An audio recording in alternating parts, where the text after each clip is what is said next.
On December 1, 2021, Timothy Mooney, a professional actor, director, playwright, author, and producer, presented at BMT Auditorium at Vidal M. Treviño School of Communications and Fine Arts. The theater students had a workshop that allowed them to explore this field from the expertise of Mr. Mooney.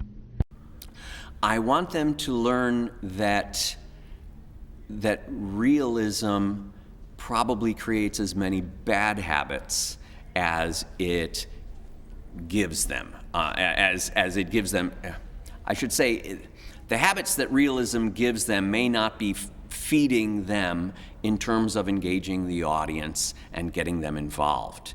And if they can open up just a little bit, if they can share their voice just a little bit beyond what is realistic, then they can win the audience over in a way that they may not have been doing in their career so far.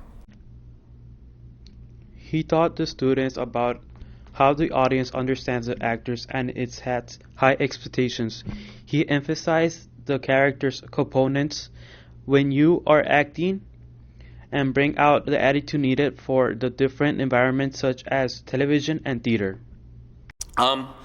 That person should be eager to be seen and to be heard by an audience, to want to be in the presence of people. I think the most vague notion that we talk about when we talk about acting is this thing called presence. And it's the sort of thing that you know it if you got it and you don't know it if you don't. It's the position of being comfortable within the sight of people with whom you're sharing an experience. Mr. Tim Mooney expects the students in this workshop to be confident in public and to be in the job 100%. The actor is not intrinsically comfortable being looked at or being heard, and they shy away from that. It's probably not going to serve them very well in their performance career.